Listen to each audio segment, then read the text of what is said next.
trois groupes de dons spirituels, les dons oraux. Premièrement, le parler en langue, que nous connaissons tous. L'interprétation des langues. Et troisièmement, le don de prophétie qui est un don oral. Et nous avons vu par la suite qu'il y avait des dons de révélation, les dons de parole de connaissance, parole de sagesse et de discernement des esprits. Mais qu'il y avait aussi les dons de puissance, le don de foi, le don d'opérer des miracles et le don de guérir les malades.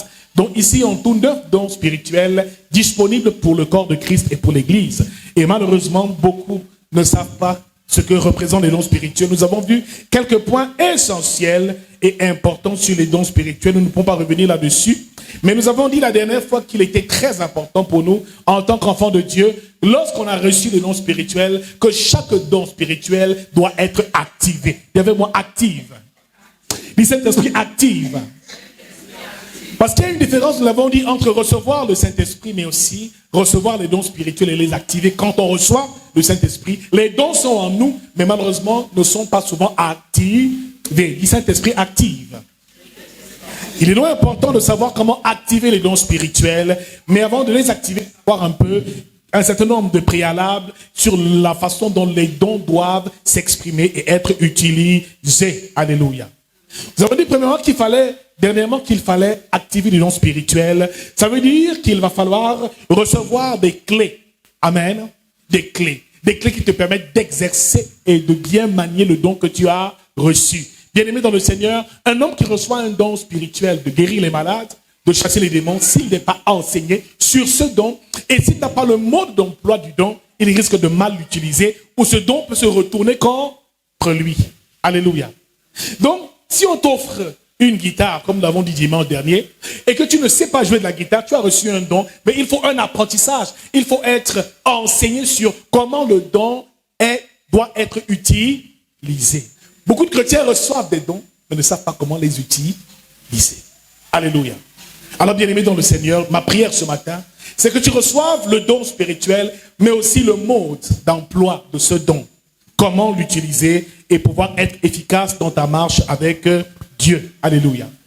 Nous avons dit aussi que le don spirituel peut nous consumer de l'intérieur.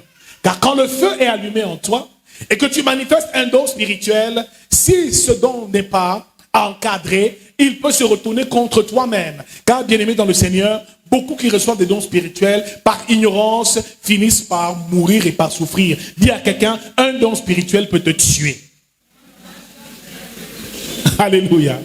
Dis-le à ton voisin, un don spirituel peut te tuer, peut me tuer, si je ne sais pas l'utiliser. Imaginez-vous un instant qu'une sœur ait un don de guérison des malades. J'ai eu ce cas une fois. Une femme qui est venue me voir, toujours malade. Elle était tellement souffrante qu'elle se demandait si ce n'était pas un démon qui la possédait. Je voulais prier, mais là, l'Esprit de Dieu me dit non, cette femme n'est pas malade. Amen. Elle a reçu par effusion du Saint-Esprit un don de guérison des malades. Alors, partout où elle va, si tu es malade, elle te salue, la maladie part de chez toi et ça vient sur elle. Amen. Donc, si elle arrive à l'hôpital, tous les malades vont se lever. Chacun va se sentir à l'aise, mais elle va repartir avec mal au dos, mal à la tête, et le cancer, et mal au rein. Tu vas te demander, mais qu'est-ce qui ne va? Ce n'est pas l'œuvre d'un démon. C'est un don spirituel de guérison des malades que tu ne sais pas utiliser. Il faut savoir par quelle porte le feu de la guérison passe. Les mains. Savoir comment utiliser les mains. Savoir comment passe le pouvoir, la puissance de la guérison se transfère d'une personne à une autre. Savoir comment ouvrir les portes spirituelles et les refermer. Comment est-ce que tu peux saluer quelqu'un et la maladie part de la personne et vient te visiter? Comment tu te libères? Comment tu te purifies de toutes ces souillures que tu prends de gauche à droite? Bien aimé, tu finiras malade et désespéré parce que tu as reçu le don, mais tu n'as pas la clé pour l'utiliser convenablement. Alors je lui ai dit, ma fille, tu n'as pas un problème. Mais simplement, tu n'as pas été initié à comment gérer le don que tu as reçu. Il y a un autre frère qui avait un don pour chasser les démons. On parle du don de foi. Il arrive, la puissance de Dieu se manifeste. Les démons s'agitent. Les gens sont libérés des esprits impurs. Mais quand ils sont libérés, le frère finit par être oppressé terriblement. Il ne sait pas, mais rien ne donne. Les démons qu'il chasse le poursuivent partout où il va. Les démons le suivent. Partout où il arrive, les démons le suivent. Parce que tu as en toi une puissance pour les chasser. Où que tu te trouves, les démons vont t'attaquer. Frère, il faut savoir comment être protégés à ce moment-là et savoir où les envoyer et dans quelle dimension les envoyer. On sait les chasser, mais ils vont où? Alléluia. Tu chasses tous ces démons, ils vont où? Jésus les envoyait parfois dans les troupeaux de porcs. Parfois il y a des dimensions, des lieux arides, des amis, il faut avoir les clés qui ouvrent ces portes. Quand c'est un esprit de mort, où est-ce que tu vas l'envoyer? Il faut aller avoir la clé qui ouvre le séjour des morts. Quand c'est un esprit des eaux, il faut le renvoyer dans les eaux. Bien aimé, on sait chasser les esprits. Parfois on n'arrive même pas à discerner quel esprit est en mouvement. Mais on ne sait même pas où l'envoyer. Frère, le don spirituel peut te tuer si tu n'es pas enseigné sur comment l'utiliser. Alors que l'église ne soit plus une église de bébés, alléluia, mais de personnes qui ont la connaissance profonde des mystères spirituels qui permettent effectivement de bien gérer les dons spirituels. Alléluia. Dis avec moi, un don spirituel peut te tuer. Un don spirituel peut gâcher ta vie. Amen. On dit, vos jeunes gens auront des visions, frère. Parfois tu es assis, tu vois des visions qui te font peur. Quelqu'un marche, il a une queue derrière le dos. Tu dis, ah, c'est pas possible. Tu vois quelqu'un qui est assis là, mais il se lève, tu vois un serpent sur sa chaise. Tu commences à voir, est-ce que tu pourras gérer? Demande à Dieu, au Saint-Esprit, le don, mais aussi la sagesse pour bien gérer ton don, mais encore plus la connaissance pour gérer le don spirituel. Alléluia. Bien-aimé dans le Seigneur, dit encore à quelqu'un, le don peut te tuer. Nous allons lire 1 Corinthiens chapitre 12, du verset 7 au verset 10. 1 Corinthiens chapitre 12, du verset 7 au verset 10. Je lis au nom puissant de Jésus. Amen. Or, à chacun la manifestation de l'Esprit est donnée pour l'utilité commune. En effet, à l'un est donné par l'Esprit une parole de sagesse, à un autre une parole de connaissance, et selon le même Esprit. À un autre, la foi par le même Esprit. À un autre, le don des guérisons par le même Esprit. À un autre, le don d'opérer des miracles. À un autre, la prophétie. À un autre, le discernement des esprits. À un autre, la diversité des langues. À un autre, l'interprétation des langues. Amen. Dis avec moi, c'est le même esprit. Ici, au verset 4 de 1 Corinthiens 12, il y a diversité de dons, mais le même esprit. C'est 5, il y a diversité de ministères, mais le même Seigneur. Bien-aimés dans le Seigneur, voilà ce que fait le Saint-Esprit. Lorsqu'on le reçoit, il y a les dons qu'on commence à manifester. La première chose qu'il va falloir noter ce matin, c'est que il y a une différence entre le don spirituel et le ministère. On dit il y a une diversité de dons, mais le même esprit. Il y a une diversité de ministères, mais le même Seigneur. Éphésiens chapitre 4 nous dit que Dieu a établi effectivement les apôtres, les prophètes, les évangélistes, les docteurs, les pasteurs. Et 1 Corinthiens chapitre 12, au verset 28, il est écrit encore que Dieu a établi dans l'église, premièrement les apôtres, les prophètes, les docteurs, les pasteurs et ceux qui ont des dons de guérison. Donc guérir les malades, c'est aussi un ministère. Les dons de gouverner. Gouverner, c'est aussi un ministère. Alléluia. Certains ont l'autorité pour gouverner. Parler d'autres langues aussi, c'est un ministère. Alors, il y a donc une différence entre les dons spirituels et le ministère. Ce qui veut dire que ce n'est pas parce que tu as reçu un don spirituel que tu portes un ministère. Quelqu'un comprend de quoi nous parlons? Beaucoup d'entre nous prophétisent, parlent en langue, chassent les démons, mais cela ne veut pas dire qu'ils ont reçu un ministère.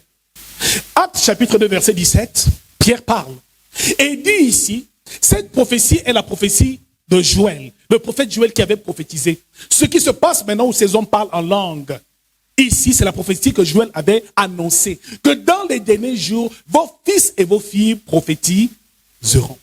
Vos jeunes gens auront des visions et vos vieillards auront des songes. Oui, dans les derniers jours, sur mes fils et mes filles, je répondais de mon esprit. Cela veut dire que les dons spirituels dont il est question, c'est pour toute l'église. Ce n'est pas seulement pour le pasteur qui prêche ici. Tu dois prophétiser, frère. La sœur doit avoir des visions. Parce que si le seul à recevoir des visions dans une église, l'église va finir par être infiltrée par le diable, parce que tout ne doit pas venir du pasteur. Tu dois être équipé. Et je prophétise ce matin que tu reçois l'équipement spirituel au nom de Jésus. Alors quand un malheur veut arriver à l'église, il faut que quelqu'un qui a une vision reçoive la vision avant. Quand un malheur veut atteindre le pasteur, il faut qu'un fidèle dise, oui, ça c'est... Il faut même que certains enfants, fils et filles de Dieu, prophétisent. C'est tout à fait normal. Mais prophétiser ne veut pas dire que tu as un ministère. Il y a une diversité de dons, mais le même esprit. Une diversité de ministères, mais le même Seigneur. Mais ce que nous voyons là, quelqu'un prophétise, il devient prophète, c'est incroyable. Avoir une parole de connaissance ne fait pas de toi un prophète. Alors, comprenons une chose.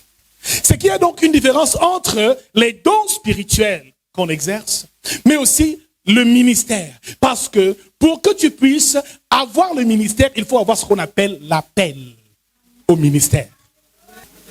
Bien aimé, le fait de parler en langue ne veut pas dire que tu as été appelé. Et laissez-moi vous dire que spirituellement, quand on comprend le règne spirituel, c'est Dieu qui appelle ses serviteurs. Exode 3, au verset 7. Il appelle Moïse, il dit, ôte tes souliers. Car cette terre est une terre sainte. Par le buisson ardent, il a révélé à Moïse sa mission. Frère, si tu portes un ministère, tu as d'abord premièrement reçu un appel. Dieu t'a parlé et t'a dit ce qu'il veut faire de toi. Quand tu portes un ministère, tu as un appel sur ta vie. Il dit, Jésus dit, n'allez pas vers les Samaritains, mais vers les brebis perdues de la maison d'Israël. C'était ça l'ordre de mission. Donc ici, avoir un ministère, c'est avoir reçu un appel, reçu un ordre de mission céleste. C'est Dieu qui te dit, va en tel lieu, faire ceci, comme il a appelé Jonas, dit va à Ninive, comme il a appelé le prophète Jérémie, comme il a appelé Ésaïe. Chacune de ces personnes a eu une rencontre surnaturelle avec Dieu. Alors, si tu as reçu les dons spirituels, c'est une bonne chose. Mais frère, si tu veux exercer le ministère, sois vraiment appelé. Et pour que tu sois appelé, il faut que Dieu t'appelle. Le ministère ne s'improvise pas. Devenir pasteur, ministre de culte ne s'improvise pas. Devenir évangéliste ne s'improvise pas. Pour cela, il faut recevoir un appel. Et c'est Dieu qui appelle ses serviteurs. Alléluia. Comprenons bien les choses. Il faut avoir reçu un appel et c'est Dieu qui appelle. Deuxièmement, le Saint-Esprit, c'est lui qui équipe pour la mission. Car Dieu ne peut pas t'appeler sans te donner la provision. Dieu appelle, le Saint-Esprit t'équipe et te donne la puissance, les aptitudes surnaturelles pour exercer ton ministère. Et troisièmement, Jésus-Christ t'envoie en mission. Il dit, allez et faites de toutes les nations des disciples. Tu peux avoir été appelé par Dieu, mais n'être envoyé nulle part. Jésus ne t'a pas encore dit d'aller quelque part, ne bouge pas, mon frère. Tu peux avoir reçu des dons spirituels. Tant que l'appel n'est pas venu, mais aussi l'ordre de mission pour dire allez, tu vas aller, ça ne donnera jamais rien. Dieu appelle. Le Saint-Esprit équipe et le Seigneur t'envoie en mission, te dit là où tu dois aller. Alléluia. Quand tu vois, j'appelle des élus. Moi, ma mission, c'est les élus. Ça veut dire les personnes qui sont sauvées, appelées, rachetées. Tu vois que c'est le salut qui nous importe ici. Alléluia. Et on dit, il y a beaucoup d'appelés, mais peu. Je n'ai pas un ministère de foule. C'est des hommes de qualité, des disciples que le Seigneur m'envoie bâtir. Des personnes qui, eux, ont une grande mission et qui doivent bâtir des nations. Il dit, allez et faites de toutes les nations des disciples. Pas des chrétiens, mais des disciples. Frère, ici, c'est une école des disciples. Si tu ne sais pas où tu es, il faut que tu le réalises. Ce n'est pas la foule qu'on recherche ici, ce sont des disciples. Alléluia. Frère, quand tu arrives ici, si tu n'es pas élu, si tu n'as pas été choisi par Dieu, tu vas partir. Je ne vais pas te courir après. Si ce n'est pas ton mandat, ta commission, tu vas partir. Je ne vais pas te retenir. Non, ton amen me dérange ce matin. Bien-aimé dans le Seigneur, si tu n'es pas élu de Dieu, bien-aimé, tu finiras par partir. Parce que quand tu es sous le manteau d'un ministère comme celui-ci, frère, il dit voilà, c'est les élus que je t'envoie. D'autres, c'est peut-être la compassion, comme le pasteur Tounassi. Vous allez voir que le fondement de son ministère, c'est la compassion des âmes. Alléluia. D'autres, c'est montagne de feu. Ce n'est pas des noms donnés au hasard, c'est le nom que le ministère porte parce que c'est l'Esprit lui-même qui a baptisé ce ministère. D'autres ministères, c'est peut-être pour les orphelins. D'autres, c'est pour les guérisons des malades. Chacun a son ministère. Donc Dieu doit te dire quel est réellement ton ministère. Quel appel tu as. Maintenant, après avoir reçu l'appel, as-tu l'équipement qu'il faut? Demande au Saint-Esprit. Maintenant, dit Jésus, envoie-moi donc quelque part. Alléluia. Envoie-moi quelque part. Donc dans le corps de Christ, on se bagarre pour rien. Alléluia. Je ne peux pas voler le fidèle de notre ministère parce que si ce n'est pas sa mission, son mandat, il ne sera jamais fidèle chez nous. Amen.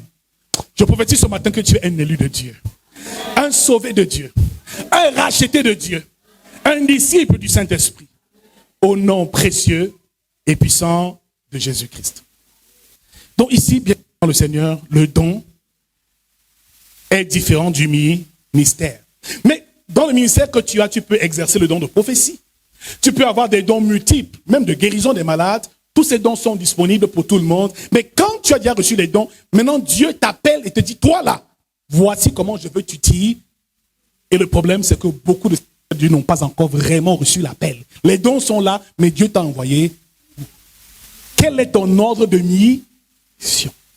Quel est ce que Dieu veut que tu fasses? Jésus leur a donné une mission. Et l'apôtre Paul, lui, c'était auprès des gentils, ça veut dire des païens. Jésus disait aux disciples, vers les brebis perdues de la maison d'Israël.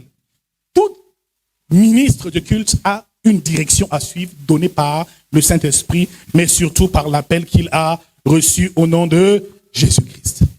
Alléluia. Quelqu'un est-il béni ce matin? Frère, un autre point très important que tu vas noter aussi, et que nous allons noter ce matin, c'est que pour pouvoir exercer le ministère, il faut avoir été introduit dans le sacerdoce. On n'improvise pas le ministère. Dieu t'appelle, mais il faut toujours qu'un homme te présente. Alléluia. Alléluia. Il faut toujours que quelqu'un te présente. Que quelqu'un te révèle. Que quelqu'un confirme l'appel de Dieu qui a sur ta vie.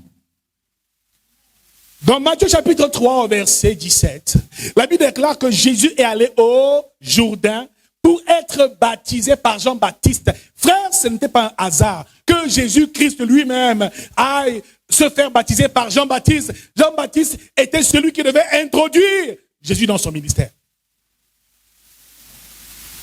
Même le maître a été introduit. Tu es qui pour ne pas être introduit?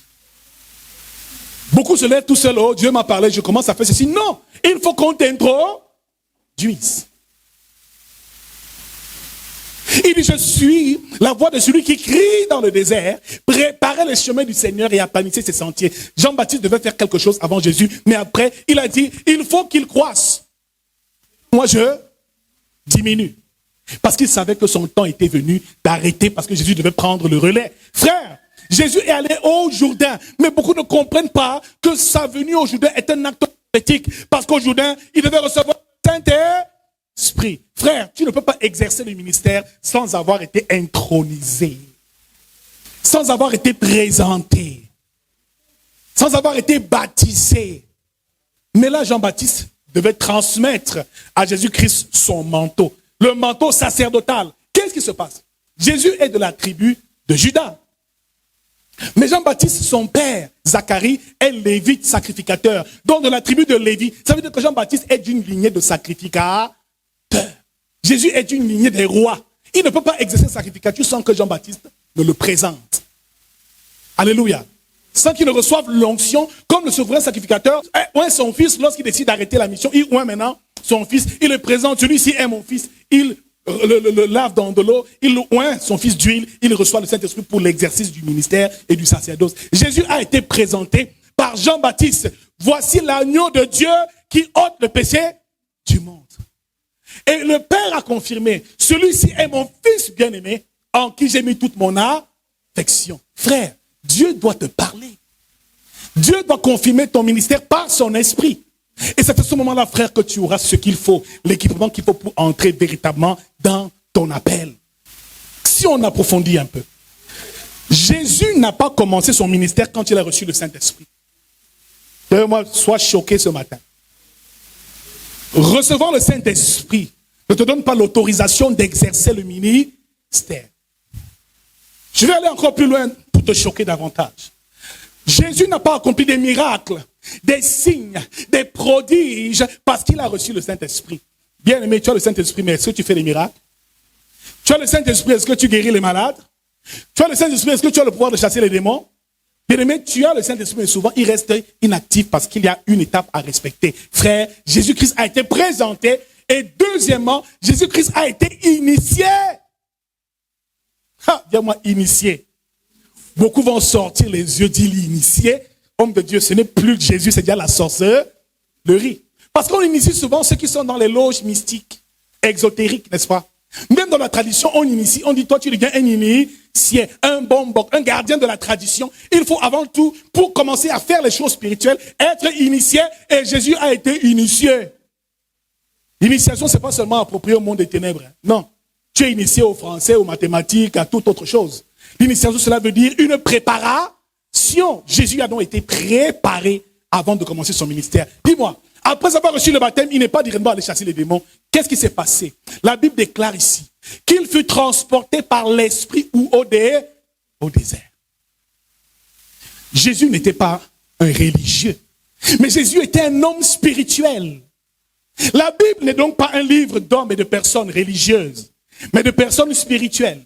Il n'a pas envoyé les chrétiens gagner le monde, mais il a envoyé les disciples faire de toutes les nations des disciples toujours. Parce que Jésus, ce qu'il voulait établir sur terre, ce sont des disciples, des hommes spirituels. Un disciple est celui qui marche dans la discipline d'un maître. Jésus était un maître spirituel.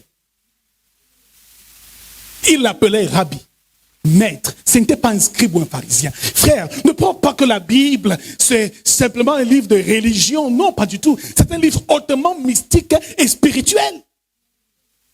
Si tu veux le lire comme un livre d'histoire ou comme un livre théologique, tant mieux pour toi. Mais frère, pour lire la Bible et la comprendre, il faut être initié. Jésus-Christ a été initié. Et ce matin, tu vas savoir qui a initié Jésus. Tu comprendras même où il a été initié. Au point où les pharisiens disaient, mais ceux-là sont membres de la secte du Nazaréen. Donc Jésus fonctionnait comme une secte. Alléluia. Il était un peu comme un gourou. Frère, les gens avaient peur de lui parce que son enseignement était terrible. Jésus était un maître spirituel. Donc avoir reçu les dons du Saint-Esprit ne fait pas de toi un homme spirituel. Oh, Bébassam. Avoir reçu le Saint-Esprit ne fait pas de toi un homme spirituel. Pour être spirituel, il faut avoir été initié. Et un spirituel est celui qui a la maîtrise de son esprit, de son âme et de son corps. C'est ça un homme spirituel. Un homme spirituel, c'est celui qui maîtrise son esprit, qui maîtrise son âme et qui maîtrise son corps. Un homme spirituel est celui qui connaît les lois spirituelles, les maîtrise, les manie avec dextérité. C'est pas un chrétien dimanche qui vient seulement passer au prix pour moi. Tu n'es pas un spirituel. Tu ne peux jamais même avoir accès à la spiritualité. Tu as un don, tu parles en langue, mais après là, c'est toi qui commences à être dérangé par les petits démons. Frère, le problème c'est qu'il y a trop de chrétiens dans nos églises, mais très peu de disciples. Ce matin, je déclare que tu dois être disciple de Jésus-Christ. Tu dois passer à l'initiation comme lui-même a été initié. Et laissez-moi vous dire, qui était le maître initiatique de Jésus? C'était le Saint-Esprit. Devant le Saint-Esprit. Est-ce que tu peux applaudir pour le Saint-Esprit ce matin?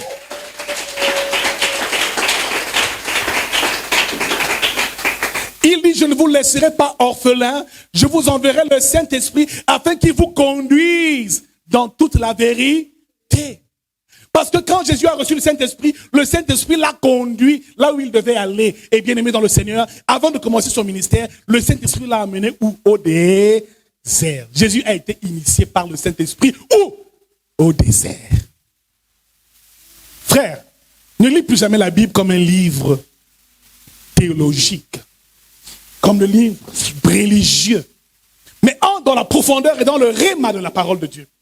Ma prière, c'est que le Saint-Esprit t'amène à une dimension que personne n'a jamais pu atteindre. Dans la révélation de la parole de Dieu. Alléluia. Alors, bien-aimé dans le Seigneur, Jésus a été initié. Il a été initié où? Au désert. Il fut conduit où? Par l'Esprit au désert, afin d'être tenté par le diable. Bien-aimé dans le Seigneur, ce que Jésus a fait au Jourdain, ce n'était pas un hasard. Dans 1 Corinthiens chapitre 10, la Bible déclare que nos pères ont tous été sous la nuée et sous la mer, ont été baptisés en Moïse. Ils ont bu le même breuvage spirituel. Ils ont mangé la même nourriture spirituelle. Frères, ils ont bu à ce rocher. Le rocher spirituel, c'était qui? Jésus-Christ.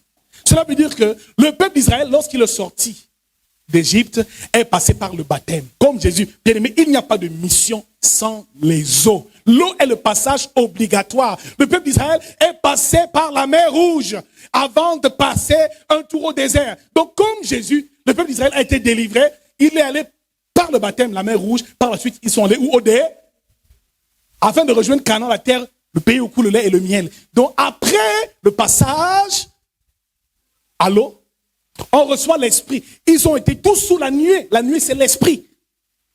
Ils ont été baptisés en Moïse. Donc ici, le passage du Jourdain est une représentation de ce qu'on appelle le baptême d'eau et le baptême de l'Esprit. Après, le baptême de feu devait commencer. Amen. Le feu, c'était au désert. Parce que quand tu reçois le Saint-Esprit, frère, tu vas arriver au désert. Que tu le veuilles ou non, homme de Dieu, femme de Dieu, serviteur de Dieu, si tu as reçu le Saint-Esprit, un jour, il t'amènera au désert. Afin que tu sois initié. Afin que tu sois préparé. Frère, oh, j'ai reçu don spirituel, mais ma vie ne donne pas. Je ne comprends pas ce qui ne va pas. Tu es au désert. Il faut savoir où tu te trouves.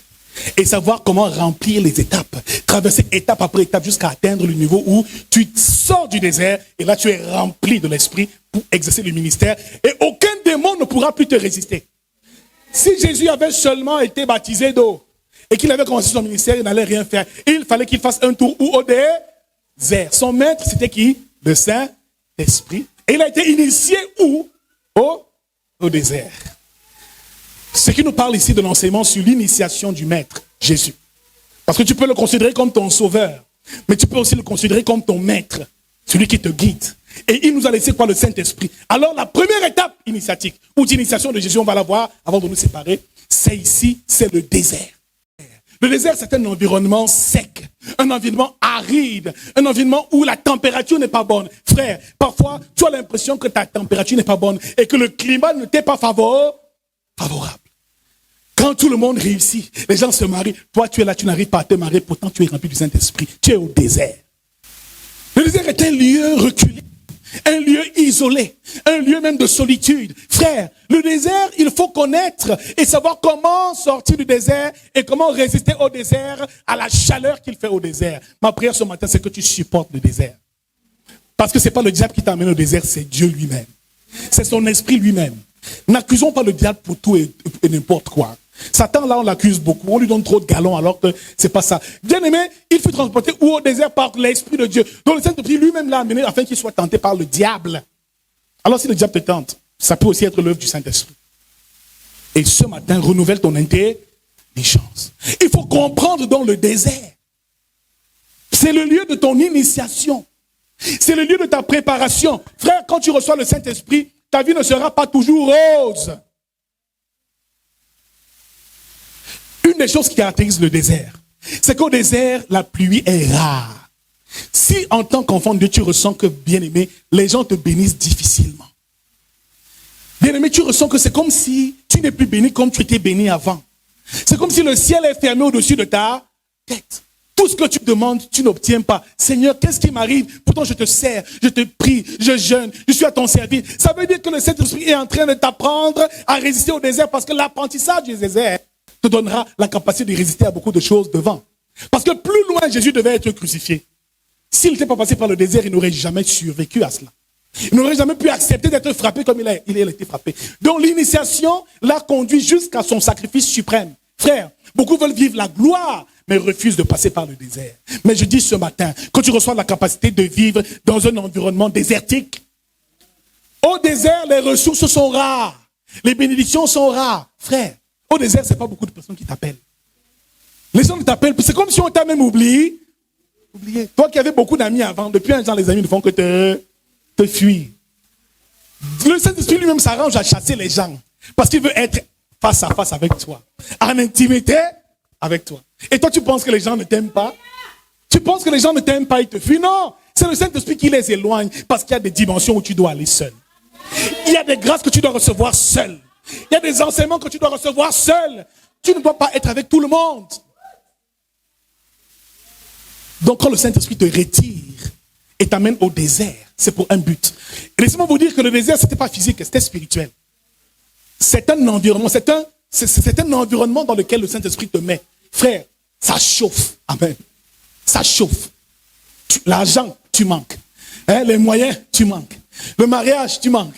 Les voyages, tu manques. Frère, tout projet que tu fais s'écroule.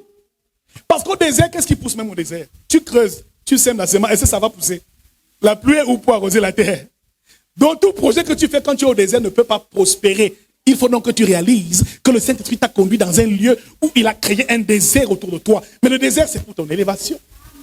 Le désert, c'est pour ta préparation. Frère, la bénédiction est rare quand on est au désert. Et le peuple au désert a marché. Beaucoup mouraient. Amen. Mais souvent, la manne tombait du ciel. Et au moins, il se nourrit. C'est celui qui est au désert vit seulement par la grâce de Dieu. Chaque jour suffit sa peine. Tu ne peux pas avoir trop de millions quand tu es au désert. Tu ne peux pas être puissamment riche quand tu es au désert. Avoir l'or, l'argent, l'abondance, ça va te distraire. Bien aimé, au désert, tu as besoin seulement d'un peu d'eau. Ta petite goutte, marcher, avancer. Amen. Et je ne sais pas si tu es au désert ce matin, que Dieu te donne la force. Amen. Que le Saint-Esprit te soutienne. Laissez-moi vous dire qu'au désert, le Saint-Esprit s'est même retiré de Jésus. Il l'a amené, mais il n'est pas resté avec lui. Que mon gars a enduit maintenant un peu. Il va le tester un peu. Supporte un peu la situation-ci. Alléluia. Mais beaucoup de chrétiens, quand ils sont au désert, ne supportent pas. Un petit problème de santé comme ça, la sœur est dépassée, elle ne veut même plus prier. Pourquoi les gens ne me bénissent pas? Tu es au désert. Pourquoi est-ce que je dépose des dossiers, on ne me recrute pas? Tu es au désert. La première étape dans l'initiation de Jésus-Christ, c'est de pouvoir résister à un environnement désertique. Cela veut dire que même si tu étais riche, comment? Parfois Dieu même, le Saint-Esprit te dépouille de ta richesse, il te vide. Même si tu es la fille la plus belle, il retire, il enlève même la beauté, tu deviens bizarre. On dit, maman, comment? Le bus t'a cogné, tu dis non. C'est trop dur en ce moment-ci. Je ne sais même pas ce qui m'a... Tu ne le sais pas, tu es en préparation. Parce que tant que tu marches par la foi, tu résistes à tout cela, tu atteindras le sommet au nom de Jésus. Parce que c'est dans ce même désert que le diable a transporté Jésus de haut lieu en haut lieu. Il l'amène sur le haut du temple, il dit jette-toi. Jésus dit ici là, le diable transporta Jésus où? Sur le haut du temple. Et lui, il le sait jeter. Donc qui transporte les gens au désert? C'est le diable, non? C'est les épreuves qui te transportent, non? C'est les ennemis qui te transportent, non? Donc alors, quand tu es au désert, tu as beaucoup d'ennemis. Tu as tellement d'ennemis, frère. Pourquoi tu ne veux pas avoir les ennemis? Les ennemis doivent t'amener l'eau haut. Amen. Quand les ennemis t'attaquent, là, les démons t'attaquent, là, toi tu commences aussi à prier, à jeûner, à chasser les démons. Tu commences à te préparer. Alléluia. Alors frère, quand tu ne comprends pas ces choses, tu risques de beaucoup souffrir.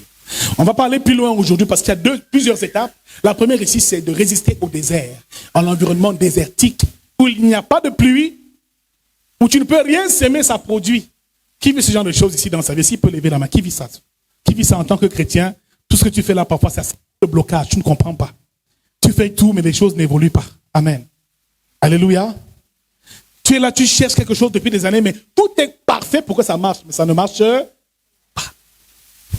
C'est le désert. Tu es dans un environnement. Maintenant, au désert, aie donc la bonne attitude. Cesse les murmures. Cesse les plaintes.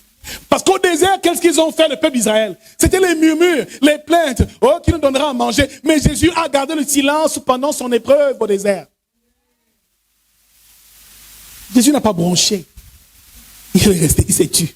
Plus tu parles quand tu es au désert, plus la situation ne fait que s'envenir. Ça vient, mais pardon, cesse de parler. Oh, pardon. Reste calme, tu es au désert, assieds-toi. Assieds-toi. Frère, la deuxième étape, c'est la solitude. Au désert, tu es seul. Deuxième étape initiatique de Jésus, la solitude. Le disciple va apprendre à être seul. Abraham a été de l'autre, son neveu. Ils se sont séparés. Au désert, il y a des séparations qui vont se faire. Des gens que tu aimais qui vont te quitter. Même Abraham était à la montagne. Il devait monter pour sacrifier son fils Isaac. Mais laissez-moi vous dire une chose, c'est qu'il a laissé Sarah à la maison. Sarah ne pouvait pas aller sur la montagne avec Abraham. Il s'est séparé de sa femme pour aller avec Isaac. Au pied de la montagne, il a ses serviteurs, pardon, restez ici, moi je monte pour adorer.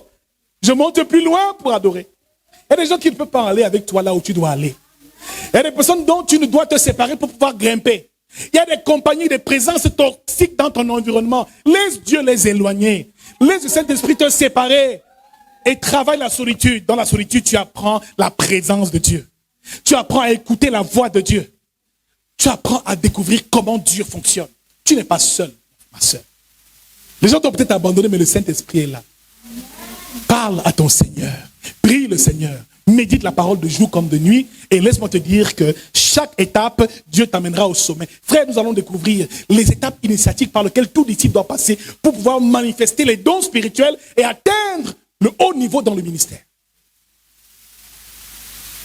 On va arrêter là ce matin. C'est intéressant, n'est-ce pas? On va arrêter là ce matin. Nous allons poursuivre la semaine prochaine sur l'initiation du Maître de Jésus. Et après avoir reçu ces enseignements, ma soeur, mon frère, tu vas atteindre un certain niveau. Les gens vont se demander comment tu as fait. Quelle est cette gloire que tu manifestes ici? Ce n'est pas possible.